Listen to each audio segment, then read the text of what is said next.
Shalom Bapak Ibu Saudara, terkasih dalam Yesus Kristus Tuhan. Mari kita bawa diri kita untuk kita datang kepada Tuhan lewat pujian, lewat sembah kita. Beri sembah Tuhan lebih lama. Shkindaraya mayasi, Shkindaraya ralaya mos, Shkindaraya rana mayasi.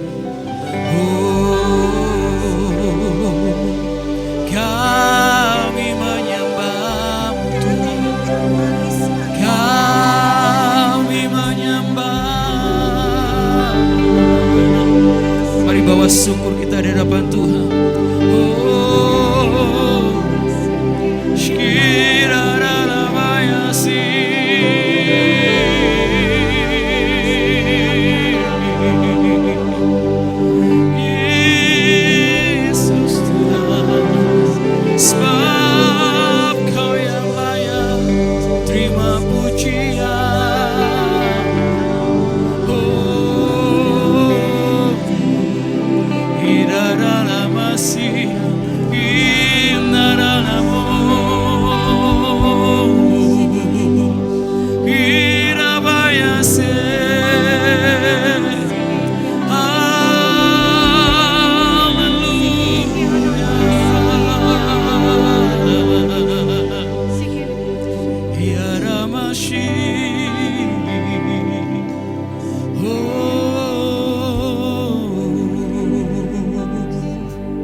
Seluruh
kuduslah Tuhan, surga bumi menyembah Tuhan. Kudus, kuduslah, kuduslah Tuhan, Allah semesta alam. Kudus, kuduslah, kuduslah Tuhan, surga bumi menyembah.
Bersama-sama Hinaramayasi,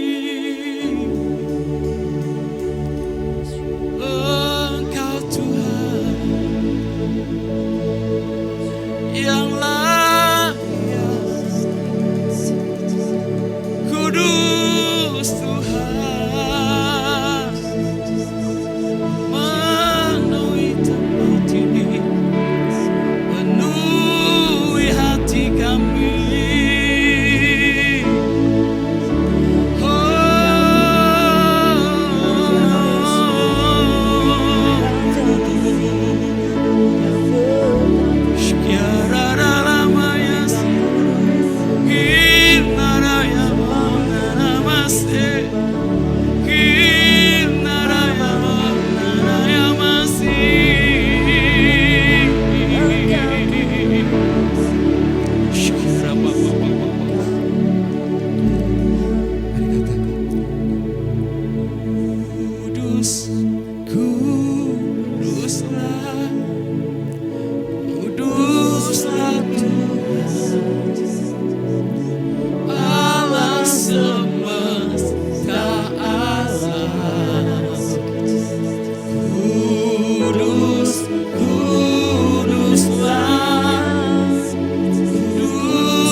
Dan setiap kami di tempat ini menyembah-Mu, dan kami siap bersorak-sorai bagi Tuhan, Raja di atas segala raja. Haleluya. Amin.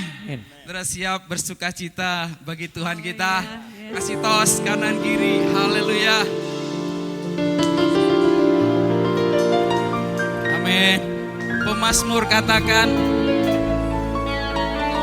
bila saudara seiman, amin, hidup dalam persatuan. Yes, amin. Haleluya. Ayo, siapa yang menari untuk Tuhan kita?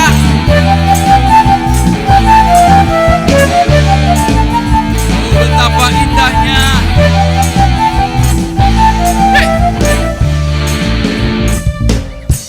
Oh, betapa indahnya dan betapa eloknya bila saudara seiman, hidup dalam persatuan. Sekali lagi katakan, oh betapa. Oh, betapa indahnya dan betapa eloknya bila saudara seiman, hidup dalam persatuan. Urapan di kepala harum yang bercampur dan cobanya turun seperti embun yang dari Hermon mengalir ke bukit Sion. Kesanalah diperintahkan Tuhan agar berkat-berkat dicurahkan, kehidupan untuk selamanya. Oh betapa indahnya. Yes, haleluya. Oh betapa indahnya Mari kita menari untuk Tuhan kita. dan betapa eloknya bila saudara seiman, hidup dalam persatuan. Urapan di kepala harum, amin, yang bercampur dan cobanya turun seperti embun yang dari Hermon mengalir ke bukit Sion. Kesanalah diperintahkan Tuhan, Setiap kita diberkati, berkat dicurahkan, kehidupan untuk selamanya. Oh sekali betapa lagi katakan, urapan di kepala harum, amin. yang bercampur dan cobanya turun seperti embun yang dari Hermon Mengalir ke setiap kita. mengalir ke bukit Sion. Oh, di sana telah Kesanalah diperintahkan kepada siapa? agar berkat-berkat dicurahkan, kehidupan untuk selamanya. Oh Sekali lagi katakan, urapan di kepala Harun, urapan di kepala harum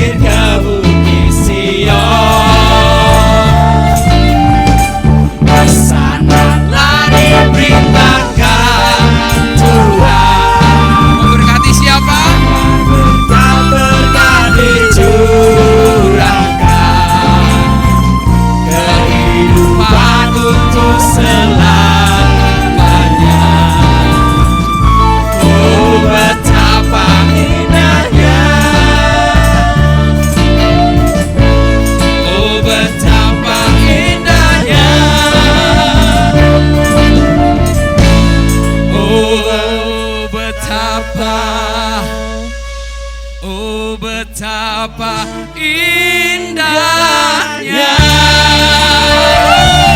Haleluya. Amin. Hari ini adalah hari yang terbaik. Amin. Siapa yang merasa hari ini hari yang gak baik? Oh, angkat tangan. Hari ini adalah hari yang terbaik.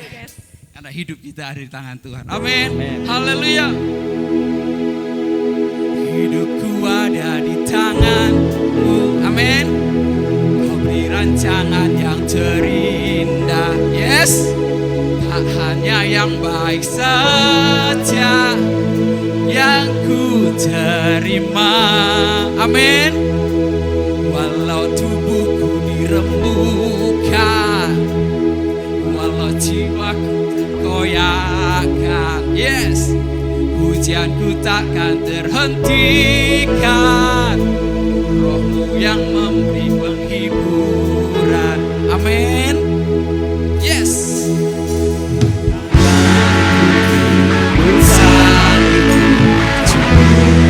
Kasih setiamu ku bertahan, Kau buatku kan imanku.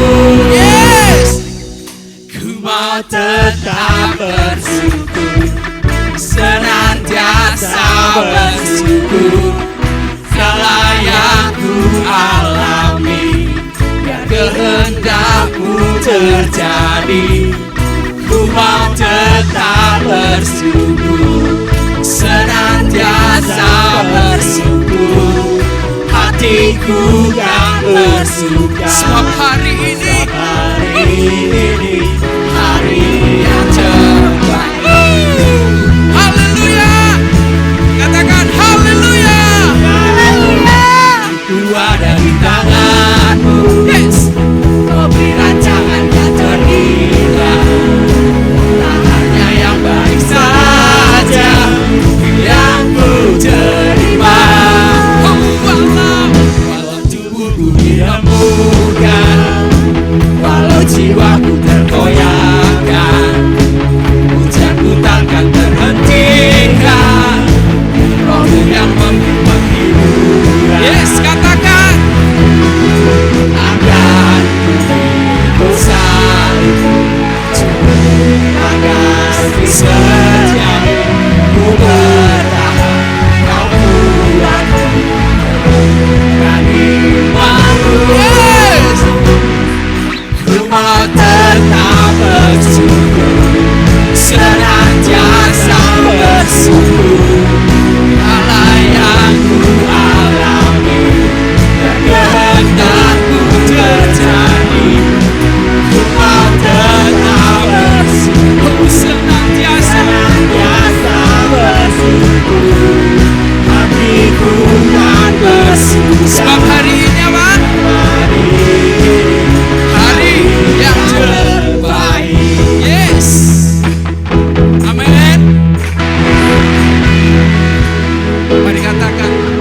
Akan ku salibku, dan kasih setiamu ku bertahan, Kau buatku lagi.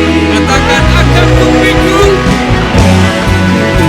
Ku salibku, dan kasih setiamu ku bertahan, Kau buatku.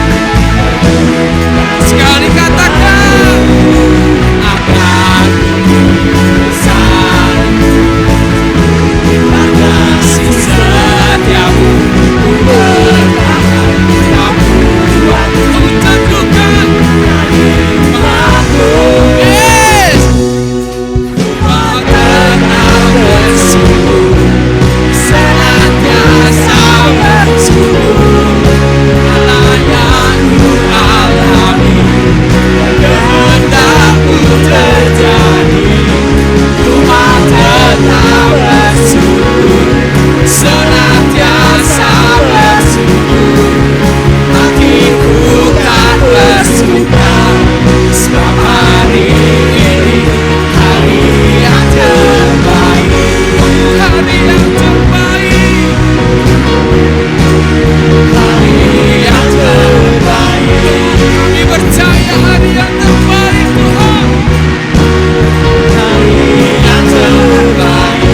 duduk saudara.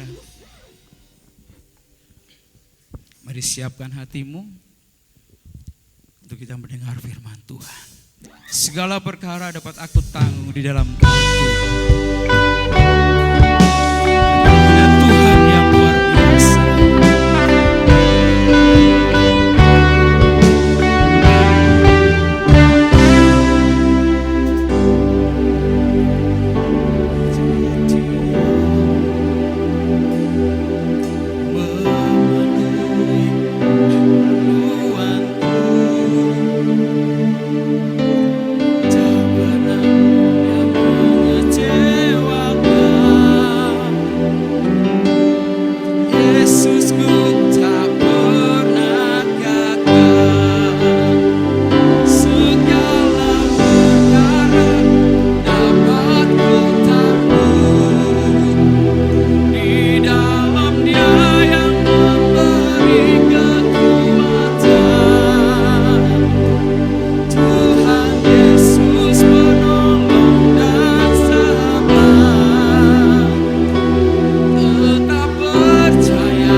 perkara dapat kami tanggung di dalam Engkau yang memberikan kekuatan. Yes.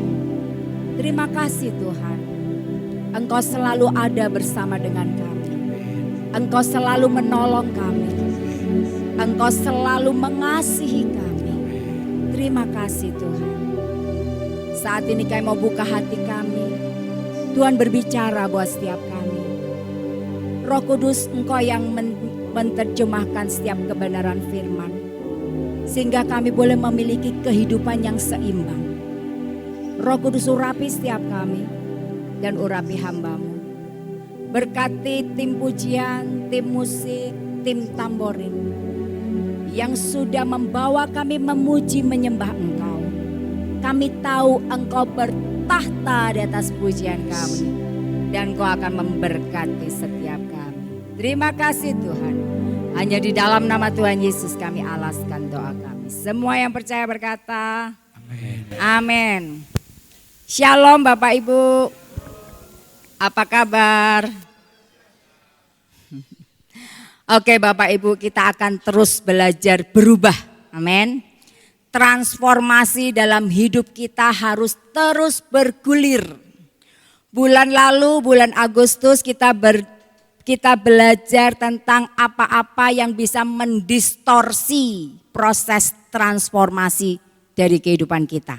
Masih ingat apa Bapak Ibu? Salah satu aja atau salah dua? Salah semua. Apa yang bisa mendistorsi apa kalau ada sakit hati ya, kayak Ahitofel, kayak Absalom. Terus kalau ada spirit takut tersaingi ya. Bapak Ibu, dan bulan ini kita mau belajar bahwa untuk sebuah transformasi harus dijaga keseimbangan. Makanya bulan September, tema khotbah sepanjang bulan September adalah jaga keseimbangan dalam proses transformasi ya. Keseimbangan berbicara keseimbangan jasmani dan rohani. Jangan jasmani terus yang dicari, yang diperhatikan, yang diurus. Yang rohaninya ditinggal, jeblok rohaninya. Jangan Bapak Ibu ya. Keseimbangan pikiran yang ada di jiwa kita, berarti pikiran kita juga seimbang dengan pikiran Tuhan, iman kita ya. Harus seimbang. Juga harus seimbang dalam hidup sekarang dan hidup yang kekal. Kenapa Bapak Ibu? Kita harus memikirkan gak hanya hidup kita sekarang. Karena satu saat nanti kita akan mati. Tapi itu bukan game over. Bukan selesai. Tidak. Ada kehidupan kekal yang kita akan jalani. Dan itu ditentukan bagaimana hidup kita sekarang. Oleh karena itu Bapak Ibu, mari kita mau belajar memperhatikan. Gak hanya yang jasmani, tetapi kita harus menyeimbangkan dengan yang rohani. Supaya hidup kita seimbang. Kalau seimbang kita akan bahagia. Hidup bahagia apa Bapak Ibu? Pak J sudah pintar. Apakah ketika kita sehat bahagia? Belum tentu. Ada orang sehat tubuhnya tapi stres pikirannya. Apakah banyak duit bahagia? Belum tentu juga. Banyak orang kaya enggak boleh makan ini, makan itu. Bolehnya mutih ya. Padahal bisa beli babi kecap gitu ya, tapi enggak boleh makan. Ada orang, apakah orang pintar bahagia? Belum tentu juga. Jadi orang yang bahagia adalah kalau hidup kita tanpa khawatir dan aman. Bisa hidup kita tanpa khawatir dan aman? Bisa kalau kita perhatikan hal-hal rohani. Kalau kita tahu mengenal Tuhan kita Allah Israel, Sang Penjaga yang tidak pernah terlelap. Mazmur 121 ayat 4 sampai dengan 5 berkata, sesungguhnya tidak terlelap dan tidak tertidur penjaga Israel.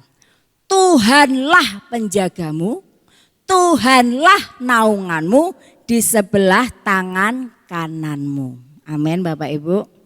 Kalau kita tahu siapa Tuhan kita, kita nggak akan khawatir. Amin.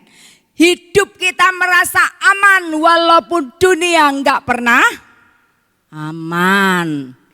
Hari-hari ini ada isu apa Bapak Ibu? Bukan isu, kabar ini. Kabar yang harus diperhatikan ya. Tapi bukan berarti kita takut, kita punya penjaga yang tidak pernah terlelap. Apa Bapak Ibu? Megatrust. Lempengan yang terus bergerak. Yang bisa mendatangkan gempa yang dahsyat. Dan itu akan banyak terjadi di Indonesia. Ya, apakah kita takut? Bapak Ibu takut enggak? Benar. Kenapa Bapak Ibu enggak takut?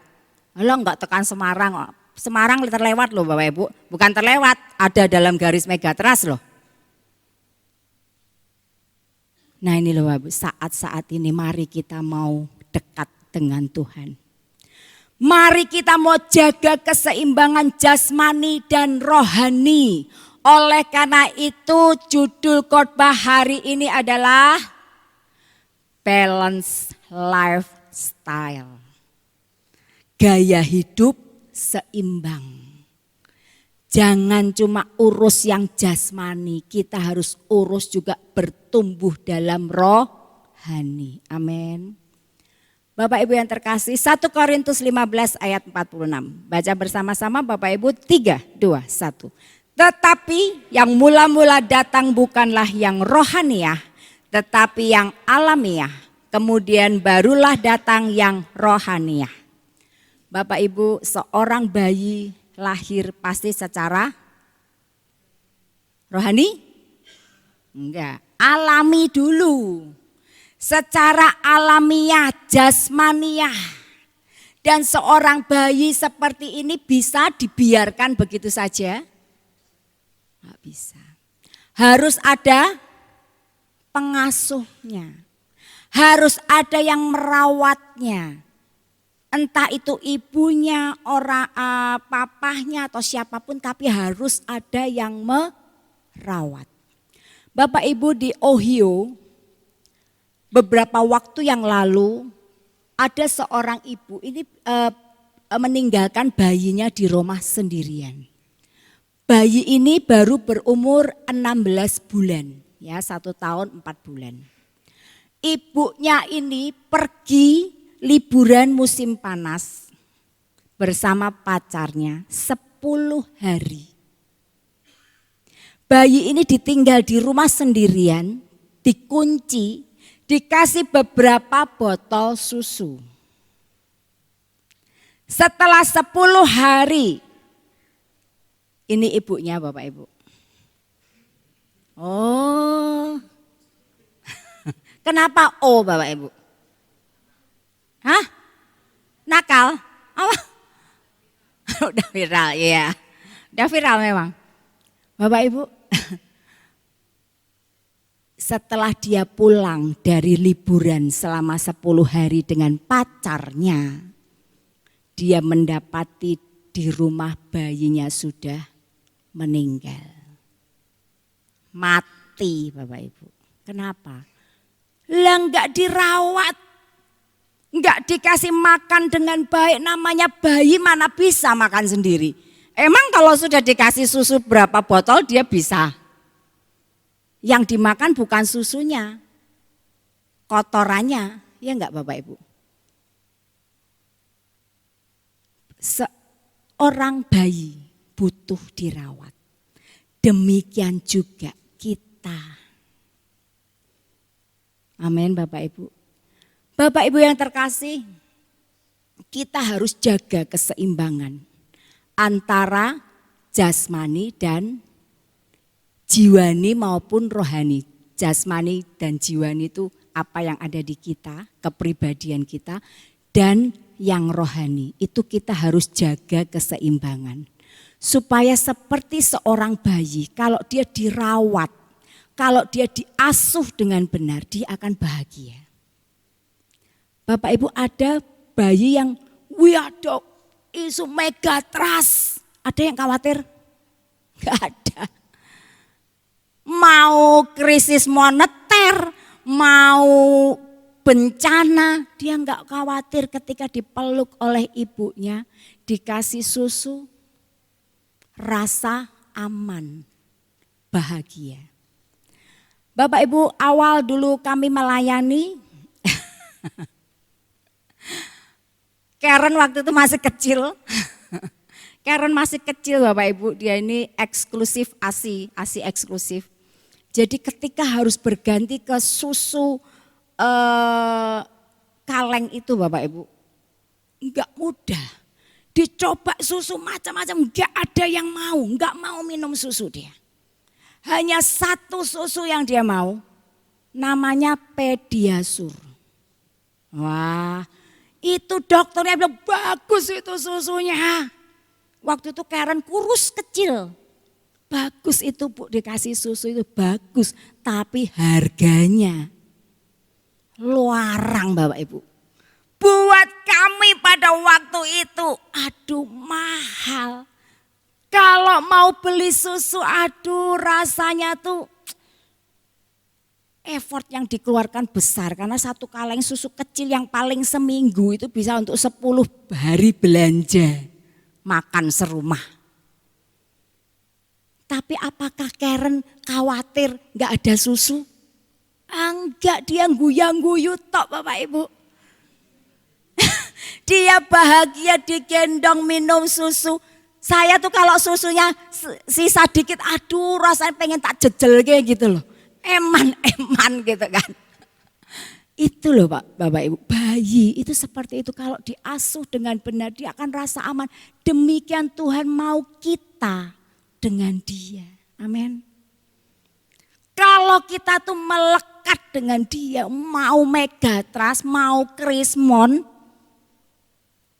kita aman dalam dekapan Tuhan. Amin. Nah itu loh Bapak Ibu, kejar itu. Cari keseimbangan hidup untuk kita mengenal Tuhan dengan benar. Sehingga apa yang di luar sana, yang di luar kendali kita enggak khawatir karena ada penjaga Israel yang tidak pernah terlelap. Amin. Kita ini Israel rohani. Ada penjaga kita yang enggak pernah terlelap. Yang sanggup lakukan mukjizat. Amin. Bapak Ibu yang terkasih, keseimbangan jasmani dan rohani ini, jasmani ini rohani harus seimbang. Nah untuk seseorang dari bayi tumbuh, ini butuh untuk bertumbuh baik secara jasmani maupun rohani perlu diawali oleh pengasuh atau pembimbing. Orang baru lahir baru perlu dibimbing untuk semakin dekat dengan Tuhan. Amin. Perlu dibimbing di SPK, fasilitator membimbing jiwa-jiwa yang baru ngalami Tuhan. Nah ini Bapak Ibu, pembimbing dibutuhkan. Dulu saya waktu saya pertobat baru juga saya dibimbing sama PKS saya. Terus dibimbing, diajak komsel, gak boleh bolos, diparani terus Bapak Ibu. Kan gak bisa bolos. Dijemput, ditungguin kalau belum siap. Kalau aku gak berangkat dulu capek, ayo berangkat. Dia selalu begitu. Nah ini pembimbing seperti ini dibutuhkan. Bapak Ibu yang terkasih, nah kita mau belajar dari Alkitab Bapak Ibu. Di Alkitab itu ada kelompok imam atau nabi. Ini yang dibilang membimbing, pembimbing secara rohani. Ada kelompok raja. Kelompok raja didampingi oleh kelompok imam atau nabi, maka akan mengalami transformasi yang luar biasa. Nah, Bapak Ibu yang terkasih, di kitab Samuel, kitab raja-raja, kitab Tawarik itu banyak kisah raja-raja. Bagaimana raja-raja yang hidupnya enggak seimbang itu jadi jahat. Dan Tuhan tinggalkan. Akhirnya apa? Kalah, bahkan dikuasai musuh. Tapi ada raja-raja yang baik. Yang hidupnya seimbang secara jasmani, tapi dia juga cari Tuhan sungguh-sungguh. Mendengar kata para nabinya, maka hidupnya dijamin oleh Tuhan. Nah, kita mau belajar dari kitab ini untuk kita melihat gimana sih orang yang berhasil hidupnya. Transformasinya berhasil, tapi juga ada yang gagal, ya enggak Bapak Ibu? Nah, kita belajar jangan kita jatuh di jeglongan yang sama gitu ya Bapak Ibu ya. Jangan kita jatuh. Belajar dari kegagalan mereka, kita mau berhasil. Amin Bapak Ibu. Nah, Bapak Ibu yang terkasih, kenapa Tuhan tuh mau kita punya hidup yang seimbang? Bapak Ibu di sini kelompok raja-raja, ya kan?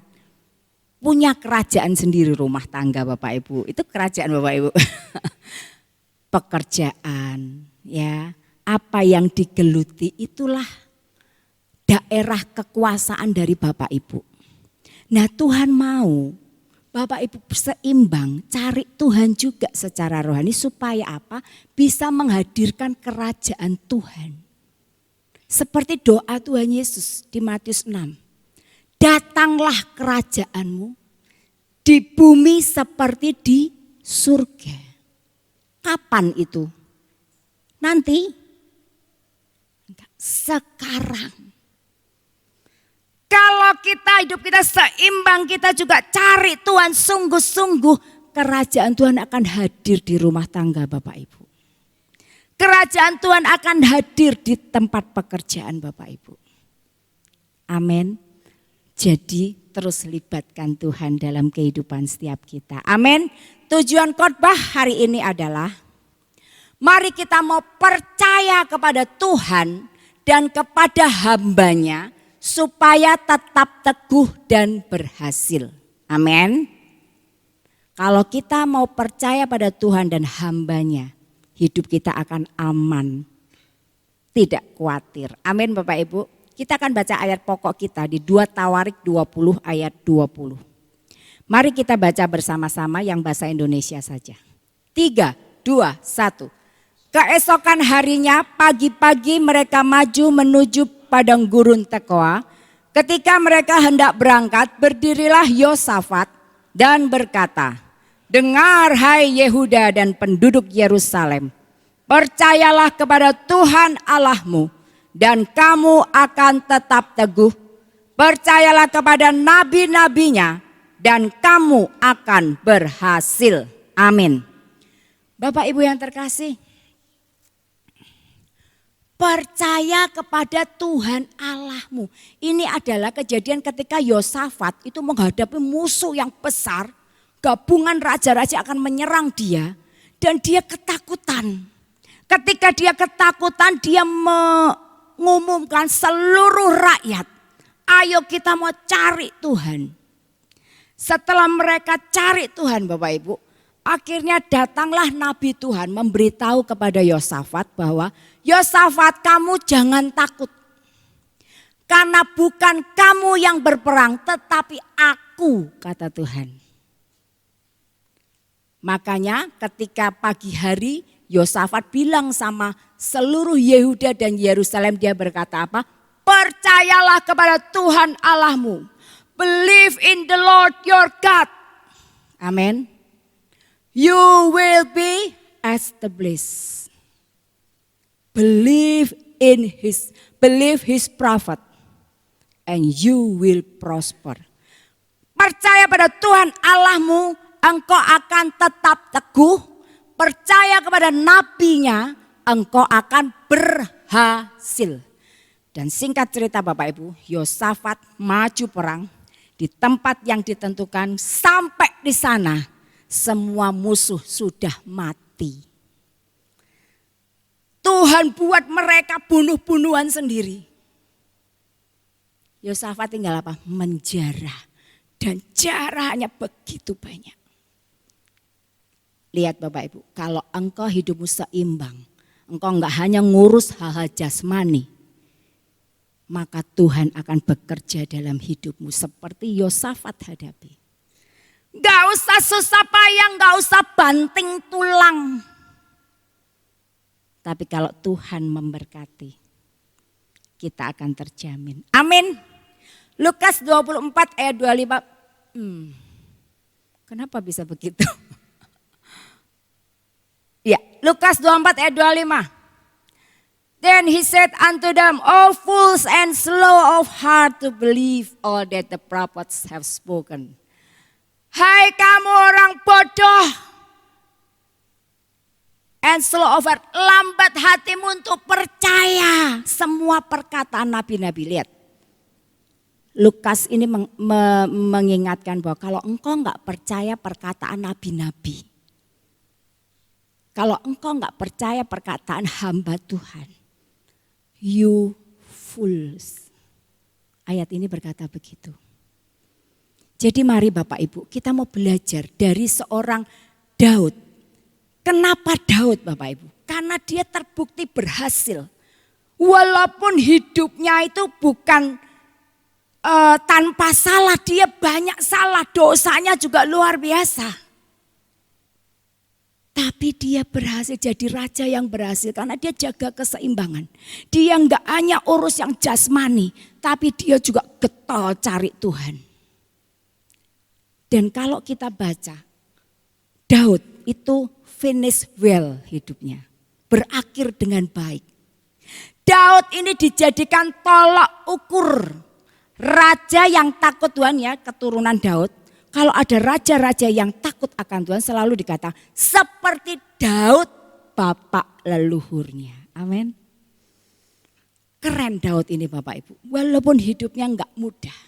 Nah kita akan belajar kenapa Daud ini sukses berhasil hidupnya. Karena dalam hidupnya dia disertai dengan imam-imam dan nabi-nabi.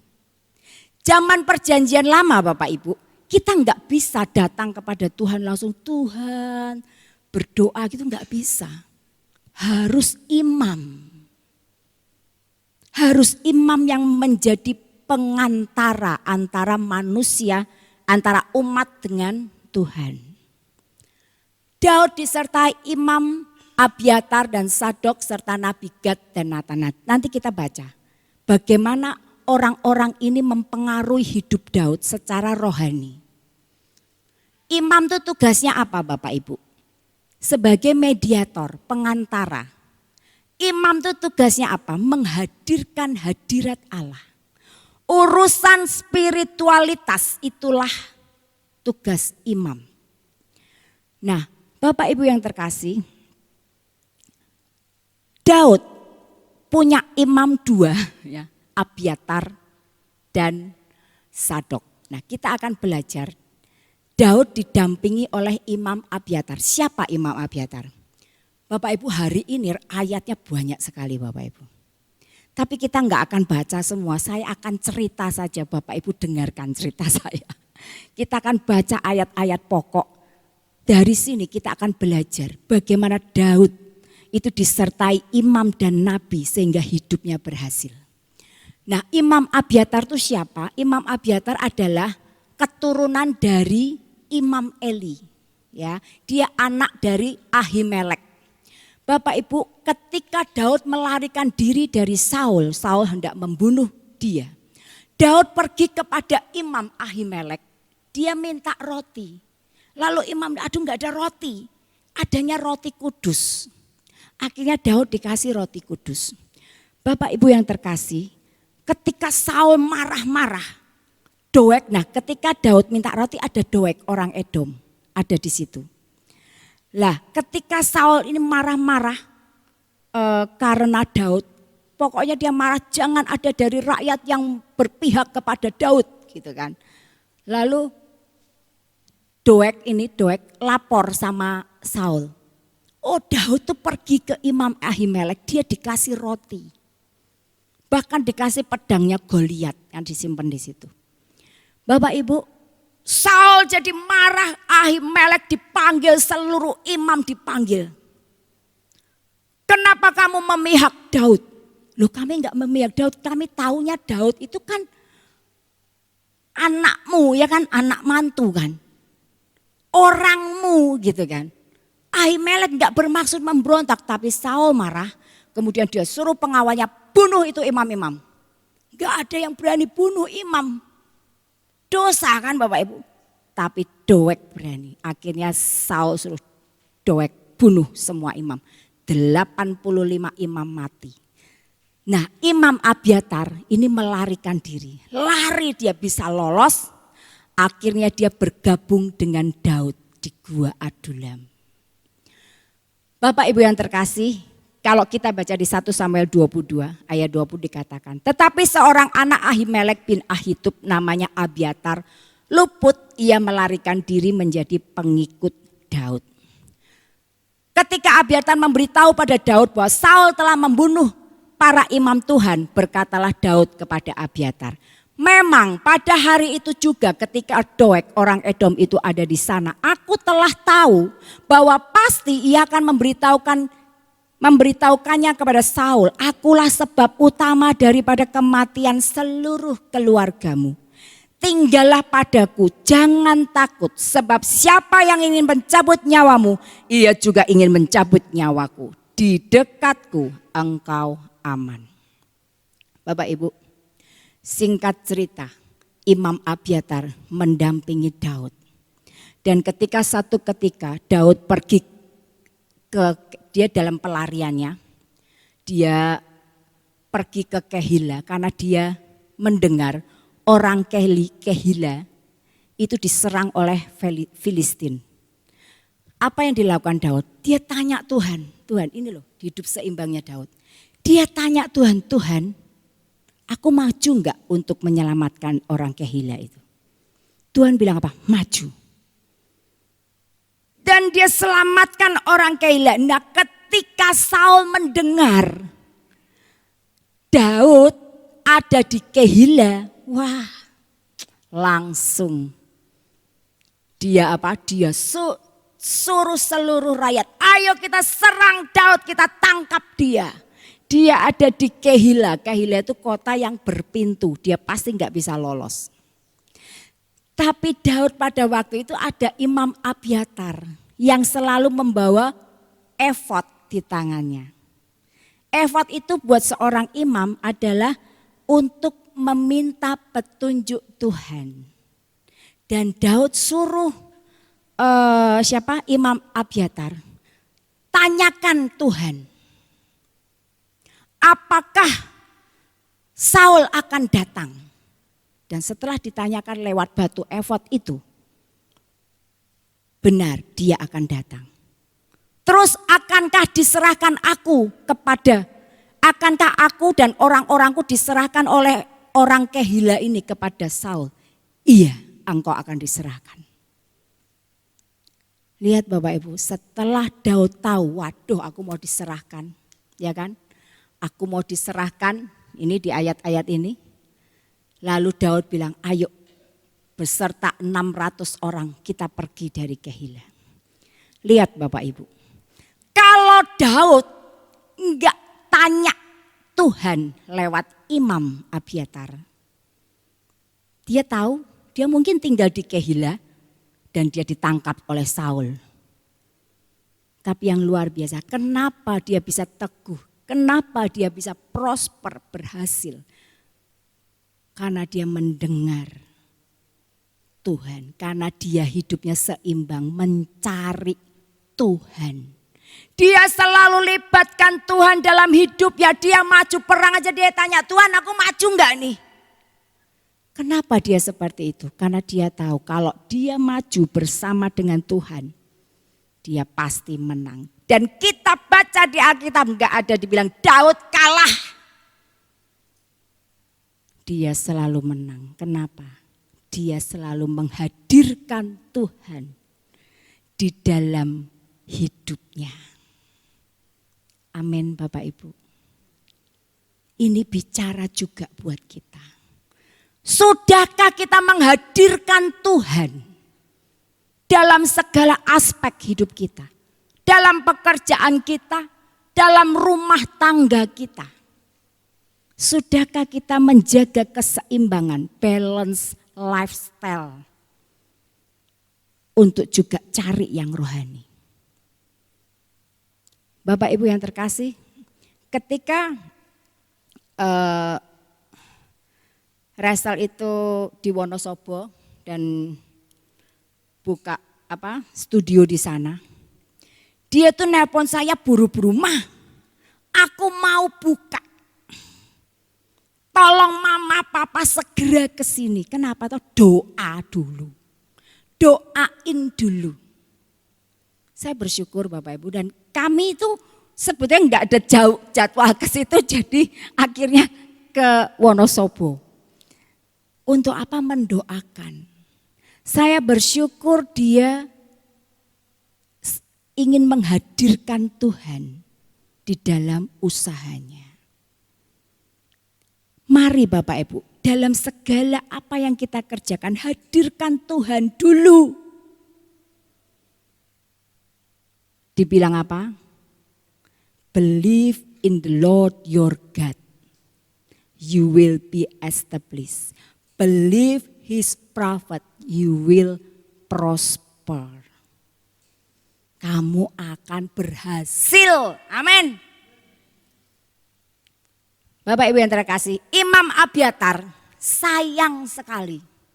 Di akhir hidup Daud, ketika Daud sudah sangat tua, Imam Abiatar ini membelot dengan anaknya Daud yang bernama Adonia, yang mengangkat dirinya sendiri menjadi raja. Imam Abiatar membelot, akhirnya apa? Pada zaman Salomo, Imam Abiatar dipecat jadi imam. Dan itu menggenapi apa yang Tuhan firmankan kepada Imam Eli. Karena Eli tidak berfungsi dengan baik. Bapak Ibu yang terkasih, setiap perkataan Tuhan itu terus digenapi, digenapi, digenapi. Makanya hari ini kita belajar believe his prophet. Believe his servant.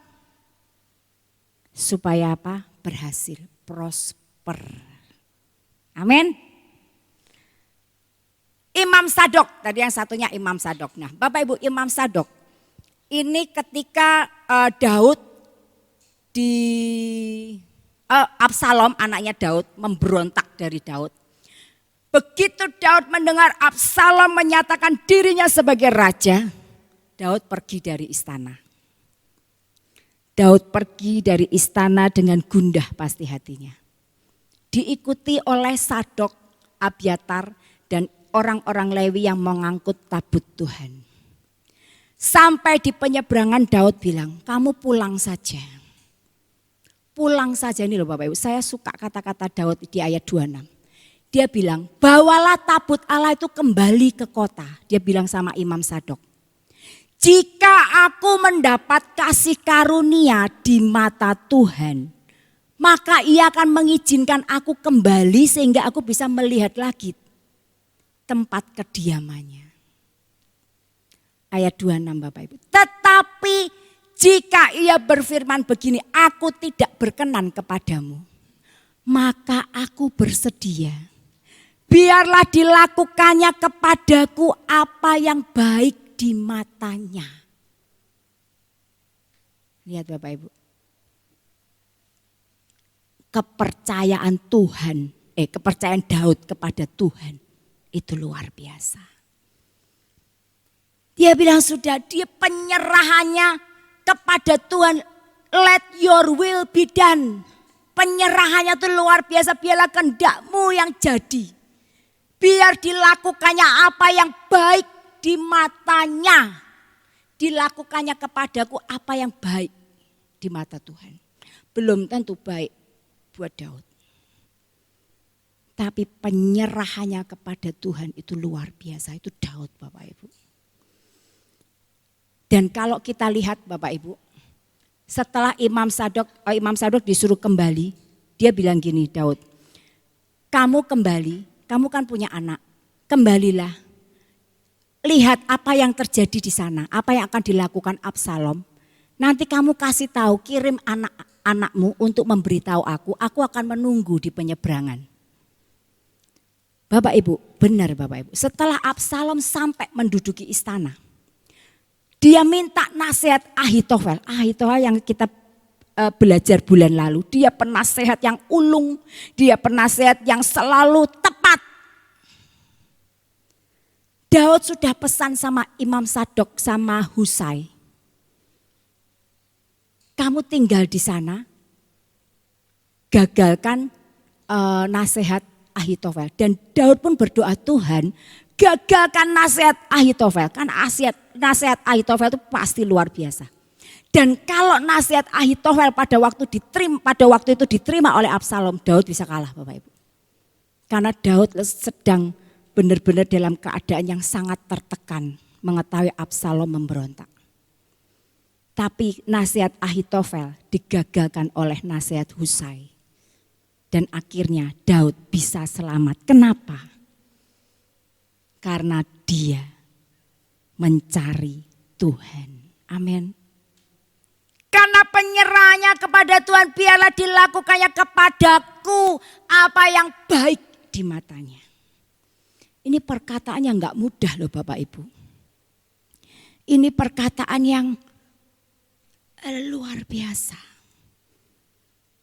Yang saya juga coba untuk mengatakannya ketika saya mengalami musibah.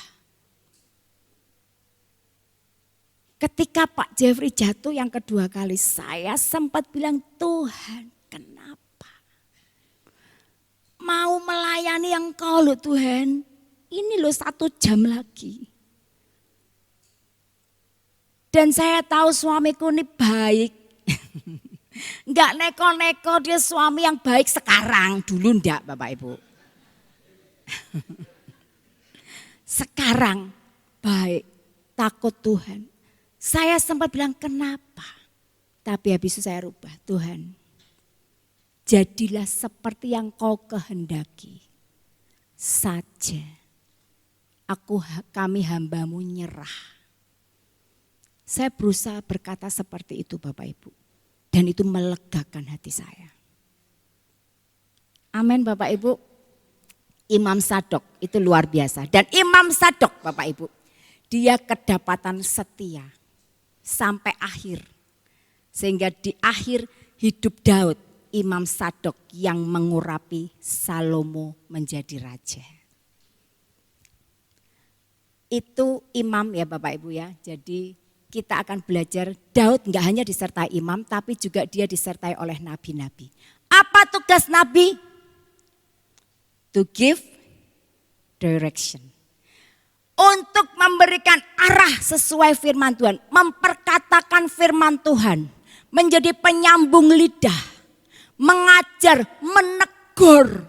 Itu tugas nabi. Nah, Bapak Ibu yang terkasih. Daud disertai oleh Nabi Gad. Ya, Nabi Gad ini berani juga mengarahkan Daud dan Daud juga terima. Jadi waktu Daud ini lari ke Gua Adulam, datanglah keluarga dan saudara-saudaranya serta orang-orang datang bergabung dengan Daud. Orang-orang sakit hati, orang-orang dikejar-kejar debt kolektor, utang ya, yang datang kepada Daud. Juga keluarganya. Ketika Daud mendapati, waduh orang tuaku kok di sini. Nanti apa bisa mereka sudah tua kok ikut aku lari. Akhirnya apa? Dia pergi ke Moab. Kenapa Daud pergi ke Moab Bapak Ibu? Kenapa Bapak Ibu? Karena ada keluarganya di sana. Neneknya Daud, Ruth, itu kan dari Moab. Jadi Daud pergi pada keluarganya untuk menitipkan orang tua. Dia pergi pada Raja Moab untuk menitipkan kedua orang tuanya. Ketika dia pergi ke Moab dan dia tinggal di kubu gunung, datang firman Tuhan lewat Nabi Gad di 1 Samuel 22 ayat 5. Dikatakan begini, janganlah tinggal di kubu gunung itu, pergilah pulang ke tanah Yehuda. Apa yang dilakukan Daud? Dia mendengar perkataan nabi-nabinya. Oke, siap, aku pulang. Bapak Ibu, Daud pergi ke Yehuda. Dia nurut. Nah ini loh Bapak Ibu. Daud itu dia punya balance lifestyle. Dia enggak hanya urus yang jasmani tapi juga yang rohani. Makanya hidupnya tuh teguh dan berhasil. Selalu berhasil loh Daud. Banyak masalah dihadapi tapi dia selalu keluar sebagai pemenang. Itu juga dijamin oleh Tuhan buat kita Bapak Ibu. Kalau kita mau mendengar perkataan Tuhan lewat hamba-hambanya. Amin Bapak Ibu. Kita akan lihat apa saja yang dikatakan oleh Nabi Gad kepada Daud. Gad itu juga menegur Daud ketika Daud melakukan sensus. Bapak Ibu ingat, satu kali Daud menyuruh Yoab panglimanya untuk menghitung berapa orang Israel, jumlah orang Israel yang sanggup berperang. Untuk apa itu Bapak Ibu? Menghitung kekuatan. Tuhan marah Bapak Ibu. Tuhan marah, dia utus Nabi Gad kepada Daud. Dan Daud disuruh milih dari 3 hukuman. Hukuman pertama, 3 tahun kelaparan di negerimu. Hukuman kedua, 3 bulan kamu akan lari dikejar musuh. Hukuman ketiga, 3 hari penyakit sampar di negerimu. Lalu apa yang dikatakan Daud? Ini loh Bapak Ibu, 1 Samuel 24 ayat 14. Lalu berkatalah Daud kepada Gad, sangat susah hatiku. Biarlah kiranya kita jatuh ke dalam tangan Tuhan sebab besar kasih sayangnya. Tetapi janganlah aku jatuh ke dalam tangan manusia. Bapak Ibu, akhirnya dia pilih hukuman ketiga. 3 hari penyakit sampar. Dan 3 hari penyakit sampar Bapak Ibu. Dari daerah Dan sampai ke Betsheba terbunuh 70.000 rakyat. 70.000 itu banyak atau sedikit Bapak Ibu? Banyak. Tapi ketika Tuhan, nah ini loh, memang pilihan Daud itu luar biasa. Ketika Tuhan melihat 70.000 orang Yehuda umat kesayangannya mati. Menyesalah Tuhan karena malapetaka itu. Lalu dia berkata pada malaikat yang membunuh itu, malaikat maut, cukup. Jangan teruskan. Bapak Ibu yang luar biasa, apa yang dikatakan Daud. Ayat 17 itu Daud bilang apa? Sesungguhnya aku telah berdosa. Dia bertobat loh. Aku telah berdosa dan aku telah membuat kesalahan. Tetapi apa kesalahan domba-domba ini rakyatnya? Mereka enggak salah, aku yang salah, hukum aku aja Tuhan. Hukum aku dan keluargaku kata Daud. Bapak Ibu, ayat 18. Pada hari itu datanglah Gad kepada Daud berkata, pergilah dirikan mezbah bagi Tuhan di tempat pengirikan Arauna orang Yebus itu. Apa yang dilakukan Daud? Ayat 19. Lalu pergilah Daud sesuai dengan perkataan Gad seperti yang diperintahkan Tuhan. Lihat Bapak Ibu, Daud begitu taat pada perkataan nabi-nabinya. Dan kisah ini juga ditulis gak hanya di Samuel tapi di Tawarik juga tuh, di 1 Tawarik 21. Makanya dari kitab Samuel, Tawarik, raja-raja, kita belajar bagaimana kalau raja-raja itu punya kehidupan yang seimbang, dia akan berhasil. Yosafat berhasil, Yosia berhasil, Hizkia berhasil, tadinya berhasil. Tapi saat dia sudah melejit, jatuh dalam kesombongan. Bapak Ibu, kita belajar memiliki kehidupan yang seimbang. Daud bertobat, dia tahu dia salah. Kita bahas Nabi Nathan. Tadi Nabi Gad, sekarang Nabi Nathan. Nabi Nathan Bapak Ibu, Daud ketika dia sudah menetap di rumah dari kayu aras, Tuhan telah mengaruniakan keamanan terhadap semua musuh di sekelilingnya. Daud tuh bilang sama Nabi Nathan, aku ini tinggal di rumah dari kayu aras, tapi Tuhanku, tabut Tuhanku tinggal dalam tenda. Nabi Nathan bilang, lakukan apa yang menjadi kehendakmu, karena Tuhan itu menyertai engkau. Bapak Ibu, maksud Daud membangun rumah Tuhan dari kayu aras itu menggetarkan hati Tuhan, Bapak Ibu. Menggetarkan hati Tuhan. Akhirnya Tuhan bilang ke Nabi Nathan, sampaikan kepada hambaku Daud. Dari aku membawa umat Israel dari Mesir sampai hari ini, aku tidak pernah tinggal di dalam rumah dari kayu aras. Aku selalu ada di tenda. Dan aku tidak pernah meminta hakim-hakim yang aku angkat untuk mengembalakan umatku, untuk mereka membangun rumah dari kayu aras untukku.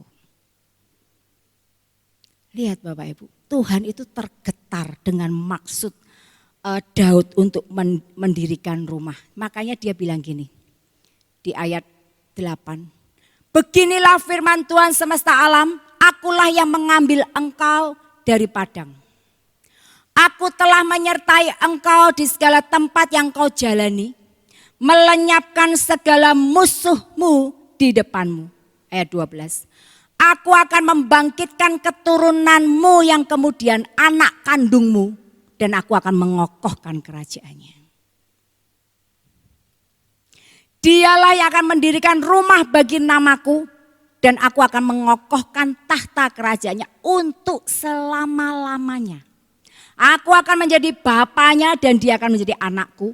Apabila ia melakukan kesalahan maka aku akan menghukum dia dengan rotan. Tetapi kasih setiaku, ayat 15, tidak akan hilang daripadanya seperti yang kuhilangkan pada Saul. Lihat ayat 16 Bapak Ibu di 2 Samuel 7. Keluarga dan kerajaanmu akan kokoh untuk selama-lamanya di hadapanku. Tahtamu akan kokoh untuk selama-lamanya. Bapak Ibu, karena maksud Daud untuk mendirikan rumah bagi Tuhan dari kayu aras, hati Tuhan tergetar. Dan apa yang dikatakan Tuhan, keturunanmu akan aku jamin. Keturunanmu tidak akan lepas dari tahta kerajaan Israel selamanya. Dan itu digenapi Tuhan loh Bapak Ibu. Yesus itu dari keturunan Daud. Makanya dikatakan Tuhan Yesus itu anak Daud. Dan nanti kerajaan 1000 tahun selamanya. Tuhan pasti menggenapi perkataannya. Amin Bapak Ibu. Lihat Bapak Ibu, Nabi Nathan menyampaikan apa yang Tuhan bicara. Tapi enggak hanya yang enak Bapak Ibu.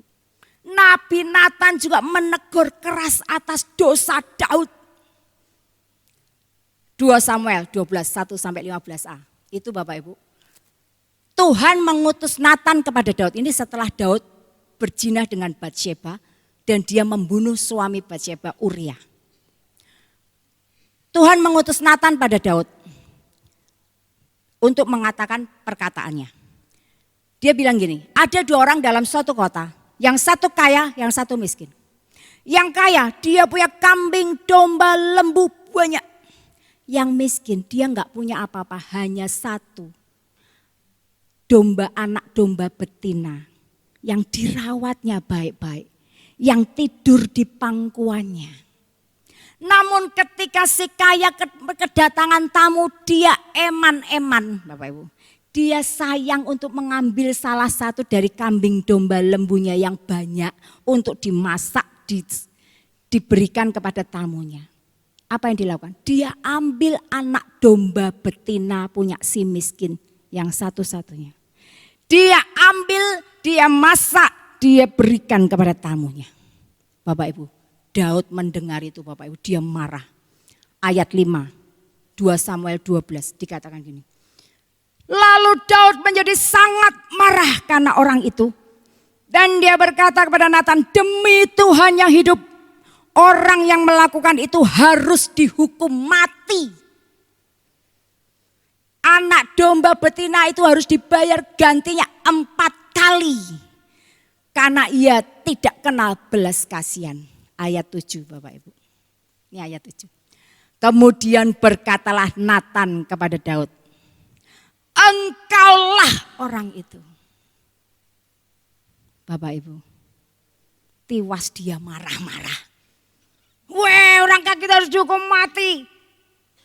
Ganti 4 kali, orang gak punya belas kasihan. Nathan bilang engkaulah orang itu. Bapak Ibu, Daud raja loh Bapak Ibu. Raja loh dia. Punya kuasa, orang pertama di Israel, Yehuda. Ditegur Nathan, nabi kecil, engkaulah orang itu. Tapi apa yang dilakukan Daud? Dia enggak marah. Dia enggak marah Bapak Ibu. Tuhan tegur dia Bapak Ibu. Kita lihat ya bagaimana hukuman Tuhan. Tuhan itu bilang gini, kemudian berkata, beginilah firman Tuhan Allah Israel. Ini katanya Nathan kepada Daud. Akulah yang mengurapi engkau jadi raja. Akulah yang melepaskan engkau dari tangan Saul. Ayat 8. Aku telah memberikan kepadamu kaum Israel dan Yehuda. Mengapa engkau menghina Tuhan dengan melakukan apa yang jahat di matanya? Daud marah, Tuhan marah pada Daud. Uria orang Het itu kau biarkan tewas dengan pedang, istrinya kau ambil jadi istrimu. Dan itu kan taktiknya Daud untuk membunuh Uria. Dia bilang sama Yoab, Uria suruh maju, yang musuhnya besar, habis itu tinggal. Ya mati. Itu jahat loh Bapak Ibu. Makanya Tuhan bilang, mengapa engkau menghina Tuhan dengan melakukan apa yang jahat. Ayat 10 lihat Bapak Ibu. Oleh karena itu pedang tidak akan menyingkir dari keturunanmu sampai selamanya. Bapak Ibu, hidup Daud enggak pernah lepas dari pedang. Dosa adalah dosa, setiap dosa pasti ada akibatnya.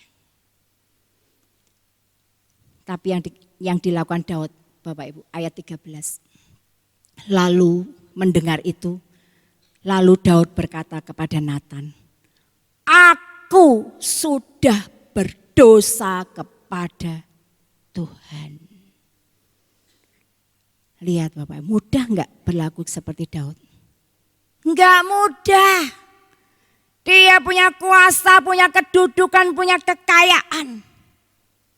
Malu dong ditegur sama nabi kayak gitu. Saul Bapak Ibu, ketika mau ditinggal sama Samuel gara-gara Saul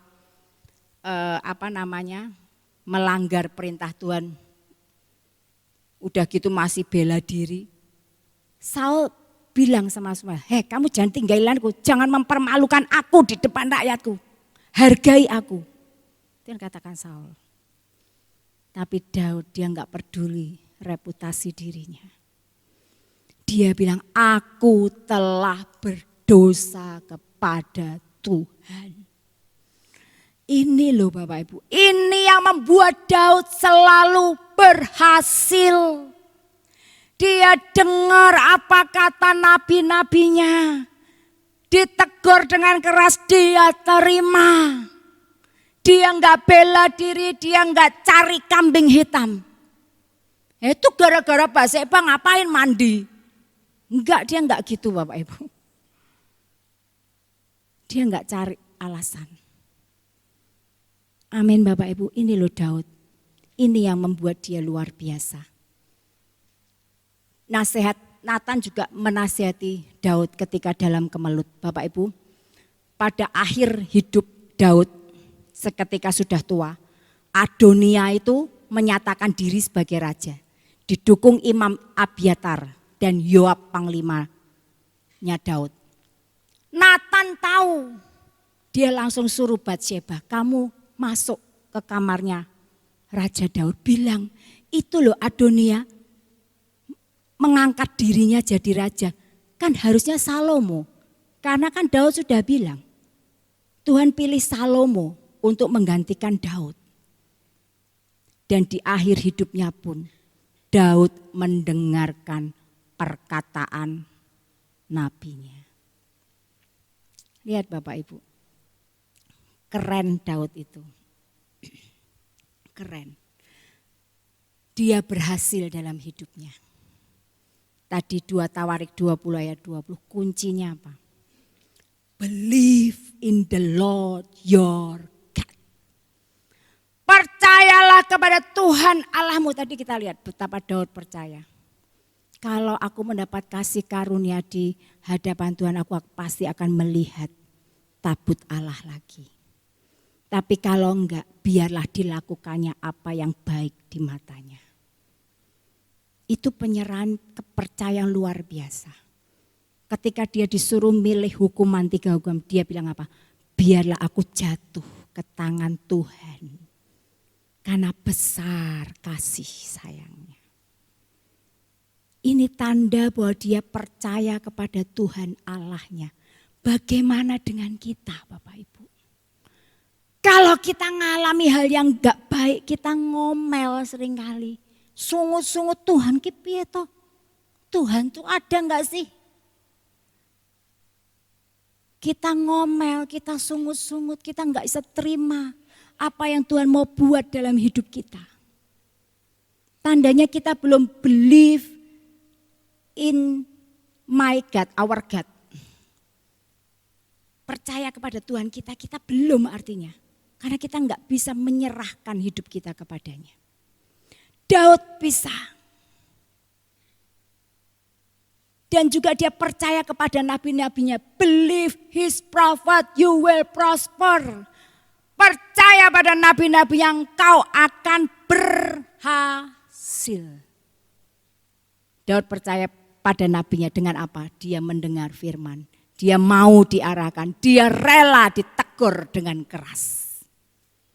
Dia terima perkataan nabi-nabinya. Makanya Bapak Ibu, Daud jadi orang yang berhasil. Nah kita belajar dari kehidupan Daud. Tapi jangan belajar gagalnya ya Bapak Ibu, terus ditiru, jangan. Loh Daud aja jatuh dalam perjinahan, aku juga Jangan Bapak Ibu tadi bilang, gara-gara itu Tuhan bilang apa? Pedang tidak akan lepas dari keluargamu selamanya. Wah hukumannya ngeri Bapak Ibu. Belajar dari kegagalan Daud, jangan sampai kita gagal di situ. Lihat keberhasilan, kenapa dia bisa berhasil? Karena dia mendengar, dia selalu mencari Tuhan, dia menjaga balance lifestyle-nya yang selalu mengutamakan yang rohani. Cari Tuhan. Tuhan bilang enggak maju, dia enggak akan maju. Tapi dia tahu kalau Tuhan bilang maju, berarti Tuhan beserta dengan dia. Amin Bapak Ibu. Oleh karena itu hari ini kita mau belajar percaya kepada dia dan percaya pada perkataan hamba-hambanya. Jangan marah kalau ditegur, amin. Ditegur tuh enggak enak. Jangan marah kalau ditegur, amin. Kita akan datang pada Tuhan.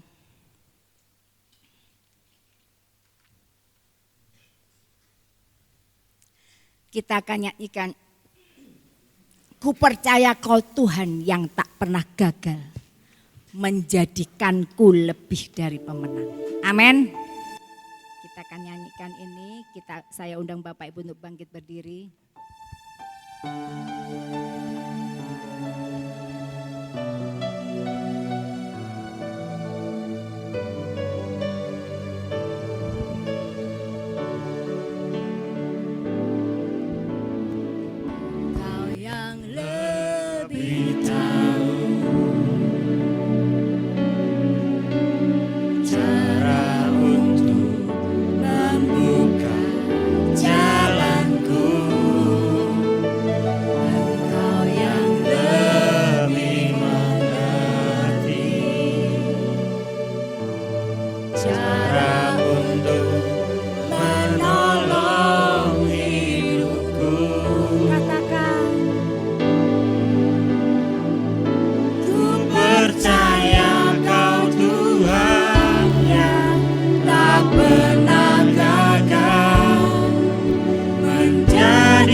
Ibu, kita mau hayati setiap syairnya.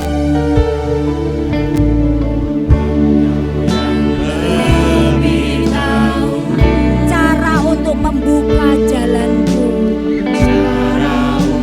Yes, benar Tuhan. Engkau yang lebih mengerti. Yes, cara untuk menolong hidupku.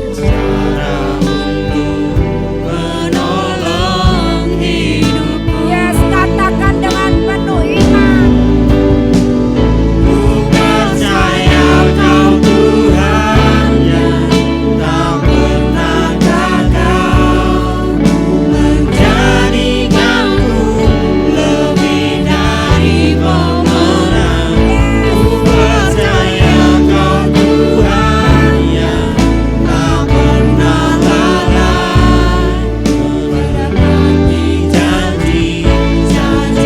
Katakan ku percaya kau Tuhan.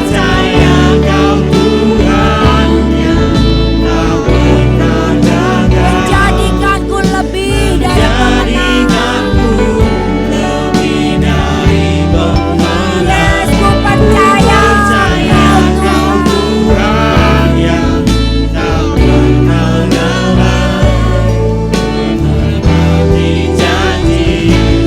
Lord, ku percaya kau Tuhan.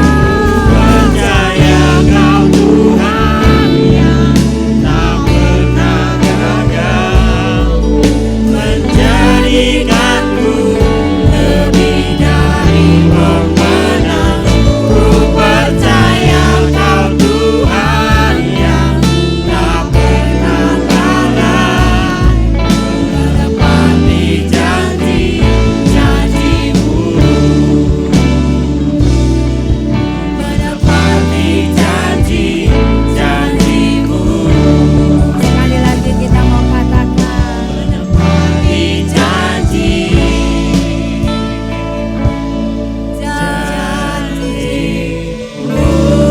Yes, Lord. Yes, Lord. We believe in you, Lord. We believe in you. Kami percaya pada Engkau. Engkau Allah yang tak pernah gagal, menjadikan kami lebih dari pemenang. Yes, Lord. You are so great. Kau sungguh besar. Kau Allah yang dahsyat. Kau penjaga kami yang tak pernah terlelah. Thank you, Lord.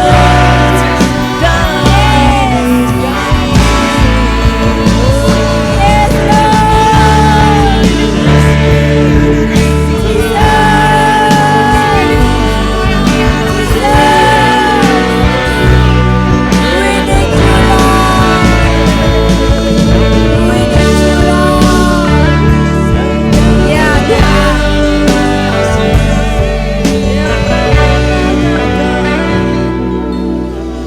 ya Tuhan, biarlah Tuhan benar-benar keluar dari hati pikiran kami ketika kami berkata kepadamu, ku percaya kau Tuhan yang tidak pernah gagal untuk menjadikan kami lebih dari pemenang. Ku percaya kau Tuhan yang gak pernah lalai menepati janji-janji.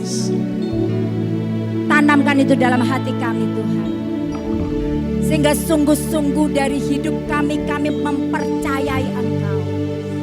We believe in you, Lord. Ketika kami percaya kepada Engkau Allah kami, maka kami akan bisa tetap teguh.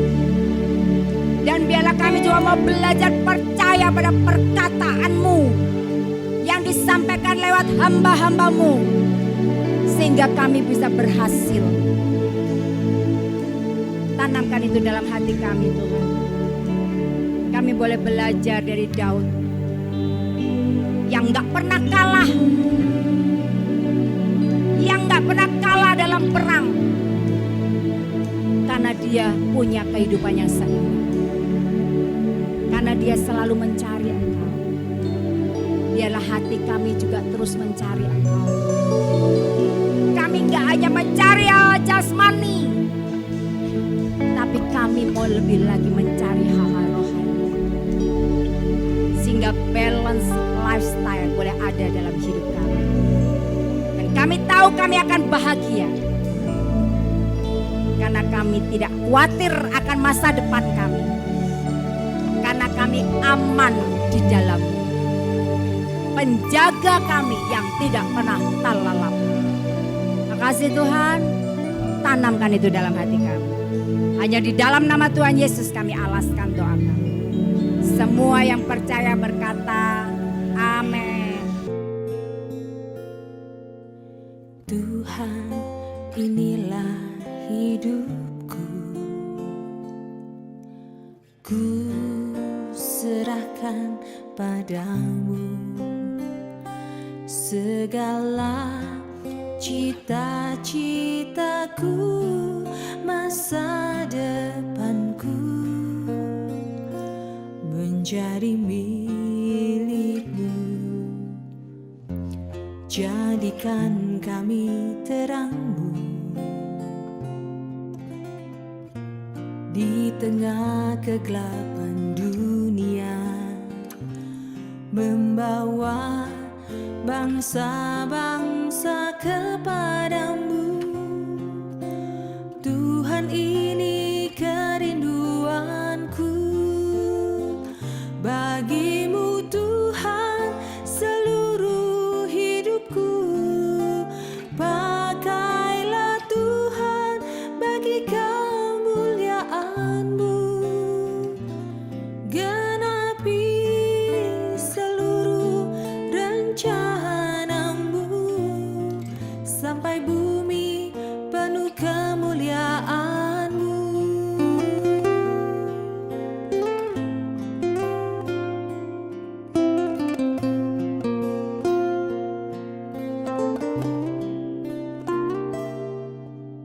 Tuhan, inilah hidupku. Ku serahkan padamu segala cita-citaku, masa depanku menjadi milikmu. Jadikan kami terangmu di tengah kegelapan dunia, membawa bangsa-bangsa kepadamu. Tuhan, ini kerinduanku bagimu Tuhan, seluruh hidupku. Pakailah Tuhan bagi kemuliaan-Mu, genapi seluruh rencana-Mu, sampai bumi penuh kemuliaan-Mu. Bagimu Tuhan, seluruh hidupku. Pakailah Tuhan bagi kemuliaan-Mu, genapi seluruh rencana-Mu, sampai bumi penuh kemuliaan-Mu, sampai bumi penuh kemuliaan-Mu,